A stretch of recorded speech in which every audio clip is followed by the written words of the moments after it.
Hello everyone, welcome to our next lecture. In this lecture, we will learn the Newton-Raphson method. Before going to explain the Newton-Raphson method, here is the summary of our work that we have been studied in our last couple of series. So, here are the methods: the bisection method, method of successive approximation and regular falsy method. तो हमारे जो last series हैं उनके अंदर हमने ये तीनों method discuss किए हैं। इन तीनों मेथड के लिए हमने एक एग्जांपल भी की, इनकी ज्योमेट्रिकल इंटरप्रिटेशन भी की। फर्दर आप इनके लिए ये क्वेश्चंस भी सॉल्व कर सकते हैं। ये इसको आप तीनों मेथड से सॉल्व कर सकते हैं।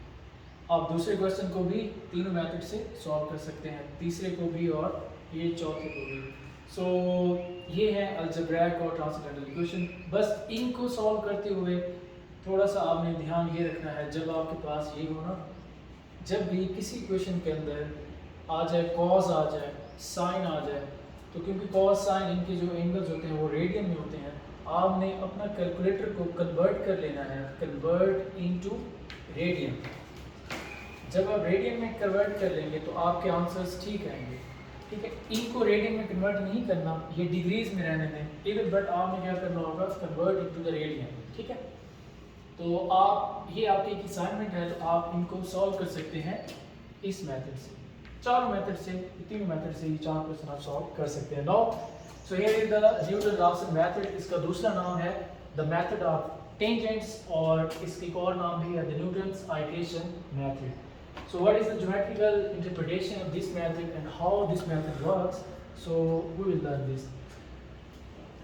Let the curve y is equal to f of x meet the x-axis at x is equal to alpha.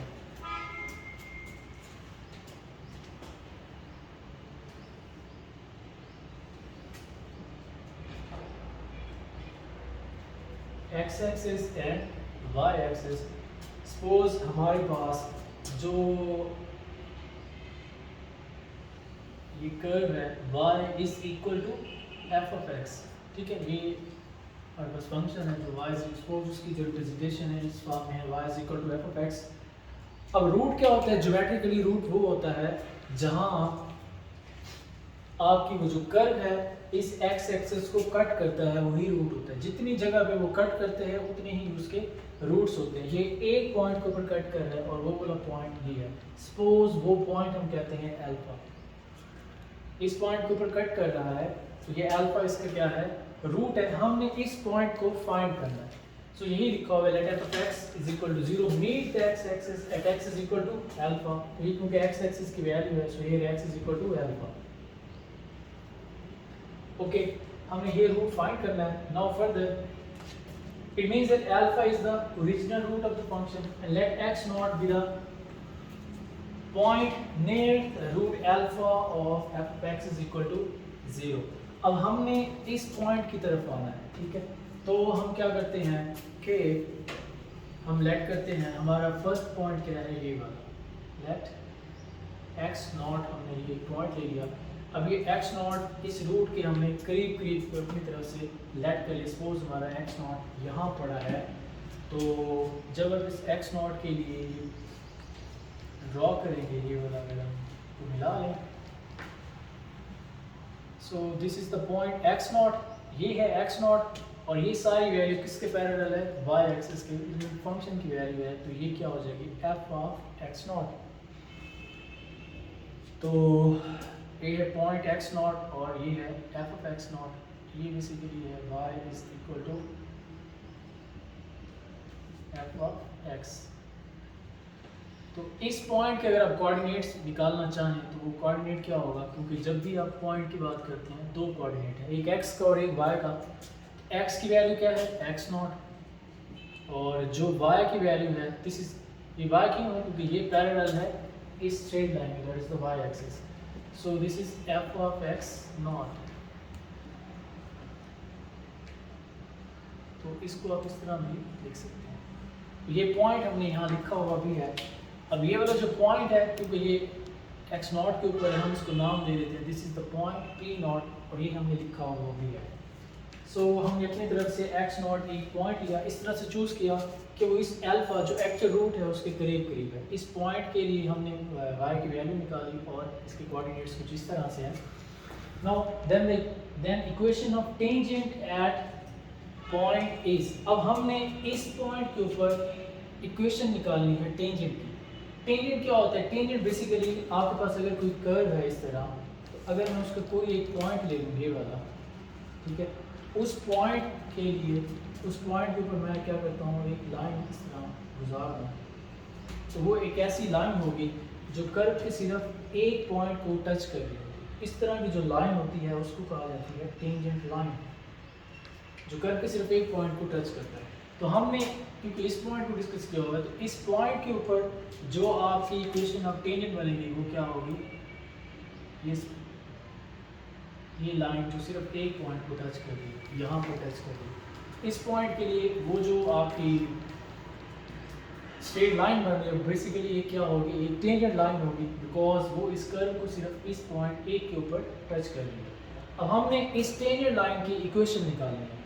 जो इससे लास्ट लेक्चर था उसके अंदर हमने कॉर्ड बनाया था, उसके अंदर हमने दो पॉइंट्स का कॉर्ड और उसकी इक्वेशन ऑफ कॉर्ड निकाली थी, तो हमें वो मेथड मिला। इधर हमें क्या करना पड़ेगा, हमें जो है, क्योंकि इसका नाम भी यही है मेथड ऑफ टेंजेंट्स, उसको इसलिए कहा जाता है क्योंकि हम हर पॉइंट के ऊपर इक्वेशन ऑफ टेंजेंट निकालते हैं। इस पॉइंट के लिए जो इक्वेशन बन रही है वो बेसिकली ये इस तरह होती है ना equation, y minus y naught is equal to m into x minus x naught। here m is the slope, और slope क्या है कि वो जो है फंक्शन का डेरिवेटिव होता है, और वो बेसिकली क्या है f डैश, और वो उस पॉइंट के ऊपर होता है। पॉइंट हमारा कौन सा है, x नॉट है, हम क्या लिखेंगे, here m is equal to f dash of x naught।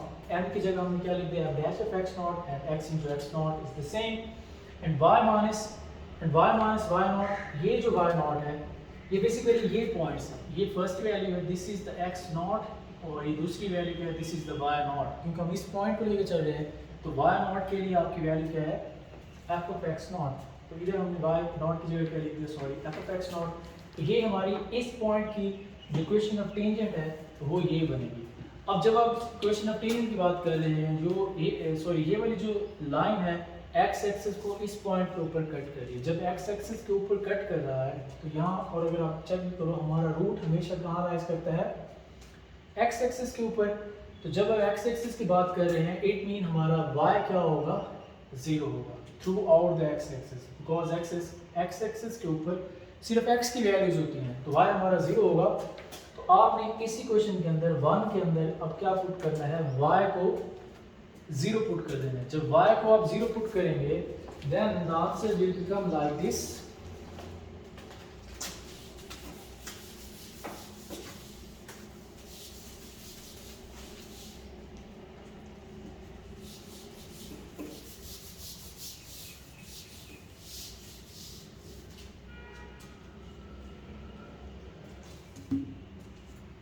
Okay, हमने इक्वेशन नंबर 1 में y को 0 सेट कर दिया, तो ये हो जाएगा 0 minus f of x not is equal to f dash of x not into x minus x dash.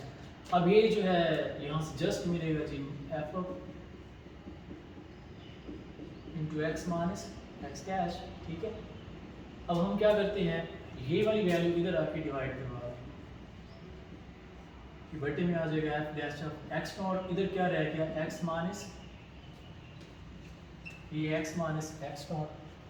अब ये वाला x नॉट उधर ले जाए तो हमें जो x मिलेगा वो क्या हो जाएगा, that is the x not minus f of x not divided by f dash of x not. अब जब आप इस तरह कर लेते हैं, एक इक्वेशन आपने निकाल ली, तो बेसिकली आपने क्या किया, एक अप्रोक्सीमेशन कर ली। जब हमने एक पॉइंट के लिए उसकी इक्वेशन ऑफ टेंजेंट निकाल दी, तो आप बेसिकली एक अप्रोक्सीमेशन कर रहे होते हैं, तो वो हमारा जो रूट आएगा वो ये होगा। फर्स्ट अप्रोक्सीमेशन हमने क्या दिया, x1, इसलिए अब आप नेक्स्ट क्या करोगे, x1 की जगह आप रिप्लेस कर दोगे, so right x is equal to x1। तो बस जगह कम है तो मैं यहाँ डायरेक्ट लिख रहा हूँ। सो नेक्स्ट स्टेप में आपने क्या करना है, इधर x की जगह क्या लिख देना है x1, तो ये हमें फर्स्ट अप्रोक्सीमेशन देगा। ओके, अब जब आप नेक्स्ट चेक करोगे तो नेक्स्ट पॉइंट कौन सा है आपके पास, ये x1 है, ठीक है। अब ये x1 है तो आपने इस x1 के लिए ये इस तरह लाइन ड्रॉ कर ली, कहाँ कट कर रहा है, इस पॉइंट के ऊपर। अब ये वाला पॉइंट क्या था, P0, इसको क्या नाम दे दें, P1 का। एक पॉइंट है x1, तो x1 के ऊपर इधर देखिए ना x0 था तो फंक्शन की वैल्यू f ऑफ x0। अभी ये x1 है तो फंक्शन की वैल्यू क्या हो जाएगी, f ऑफ x1। ये मैं थोड़ा सा बड़ा लिख देता हूँ, मे भी नजर ना आ रहा हो, ये हो जाएगा f ऑफ x1। तो इस पॉइंट के ये वाला जो P1 है, तो P1 के जो कोऑर्डिनेट हो जाएंगे वो एक होगा x1 और दूसरा क्या हो जाएगा f ऑफ x1। जैसे यहाँ x0 f ऑफ x0, अब इसकी कोऑर्डिनेट क्या हो जाएंगे x1 f ऑफ x1। अब आपने क्या करना है, सेम वही प्रोसेस फॉलो अप करना है। अब आपने जैसे इस पॉइंट के लिए क्या ड्रॉ की, इक्वेशन ऑफ टेंजेंट। अब आपने इस पॉइंट के लिए भी इक्वेशन ऑफ टेंजेंट निकालनी। ये वाला पॉइंट है, टेंजेंट क्या होगा, जो कर्व के सिर्फ एक पॉइंट को टच करे। तो यहाँ मैं टेंजेंट अगर बनाऊँ तो ये बनेगा। अब ये वाला जो पॉइंट आएगा, ये वाला, ये इक्वेशन ऑफ टेंजेंट हमें देगा। ये बेसिकली किस पॉइंट के लिए है, x1 f ऑफ x1 के लिए। तो जो आपने ये जो नेक्स्ट आप लिखेंगे, then the equation of tangent at point P1 x1 f of x1 on the same graph. आपने सारा प्रोसेस वही रखना है, बस आपने रिप्लेस कर देना। जिधर x0 है वहाँ क्या रखना है, x1, और जहाँ x0 ये f ऑफ x0 है वहाँ क्या लिख देना है, f ऑफ x1। तो आपकी सिमिलरली इस पॉइंट के लिए जो इक्वेशन ऑफ टेंजेंट आएगी, equation of tangent at the point कौन सा है आपके पास, P1, जिसके कोऑर्डिनेट है x1 f ऑफ x1, वो क्या मिलेगा आपको, क्योंकि वो आप जब भी एक आइट्रेशन कर लेते हैं, जैसे पहली आइट्रेशन की x1, दूसरी आपको वैल्यू किसकी मिलेगी, x2 की। आपने यहाँ लेफ्ट साइड पे क्या लिखना है, x2, क्योंकि आप दूसरा पॉइंट ले रहे हैं। और यहाँ क्या आ जाएगा, दिस इज द x1 और ये f of x1 over f dash of x1, ठीक है। तो ये आपको सेकंड अप्रोक्सीमेशन देगा। इसी तरह जब आप थर्ड अप्रोक्सीमेशन करेंगे,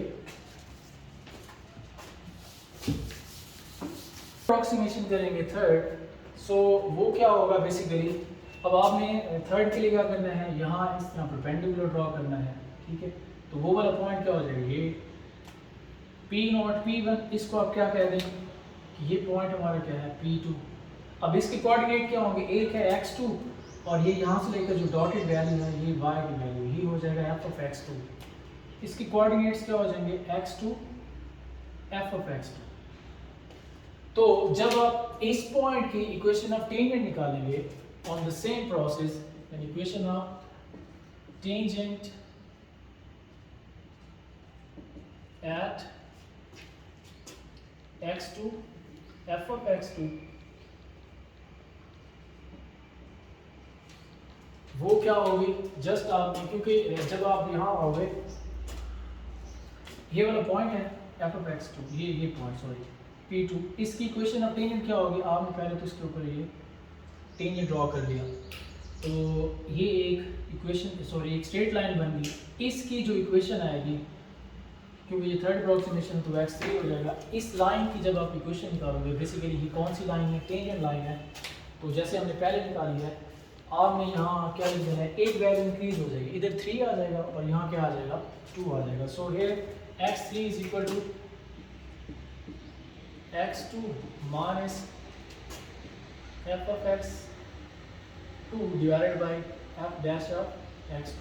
अब हमें ये प्रोसेस चलाते चले जाना है। अब ये हमारा एक्चुअल रूट है। जब हमने एक अप्रोक्सीमेशन की तो हमारा पॉइंट यहाँ आया रूट, दूसरी अप्रोक्सीमेशन की हमारा रूट यहाँ आ गया, तीसरी अप्रोक्सीमेशन की हमारा रूट यहाँ आया, चौथी के लिए यहाँ आया। जब आप अगली अप्रोक्सीमेशंस करेंगे हमारा रूट एक दफ़ा यहाँ आ जाएगा, अगली के लिए यहाँ। तो जब आप नेक्स्ट 4-5 इटरेशंस और करेंगे तो हमारा रूट ये अल्फा तक आ जाएगा, और वही अल्फा क्या है, that is the actual root दो हमने फाइंड करना है। So on the same pattern, अगर मैं इसको लिखना चाहूँ, ये अगर 3 है उसको अगर लिख दूँ n+1, एक वैल्यू इंक्रीज है, इधर एक वैल्यू डिक्रीज है, यहाँ क्या लिखना पड़ेगा n। So f of x n divided by f dash of x n. तो ये जो फार्मूला है इसको कहा जाता है which is known as the Newton Raphson formula, Newton's Raphson formula. तो नेक्स्ट हम क्वेश्चंस के अंदर यही फार्मूला यूज करेंगे और आपने इसको रिमाइंड भी करना है। आपका ये वाला जो एक्स नॉट है जो हमने इनिशियल गैस लिया है, आप जितना इनिशियल गैस इस एक्चुअल रूट के करीब लेंगे हमारा आंसर उतना जल्दी कन्वर्ज करेगा। आप जितनी दूर लेके जाएंगे, फॉर एग्जांपल एक्स नॉट में यहाँ लेके जाता हूँ तो मुझे आइट्रेशंस भी ज़्यादा करनी पड़ेंगी यहाँ तक पहुँचने के लिए। अगर मैं एक्स नॉट यहाँ ले लूँ तो मुझे यहाँ तक पहुँचने के लिए कम आइट्रेशंस करनी पड़ेगी। तो हमारा इनिशियल गैस जितना अल्फा के करीब होगा उतना हमारा आंसर जल्दी कन्वर्ज करेगा। हर पॉइंट के लिए हमने एक टेंजेंट ड्रॉ किया है, फिर उसकी इक्वेशन निकाली है। On the behalf of that procedure we can also call this method is the method of tangent.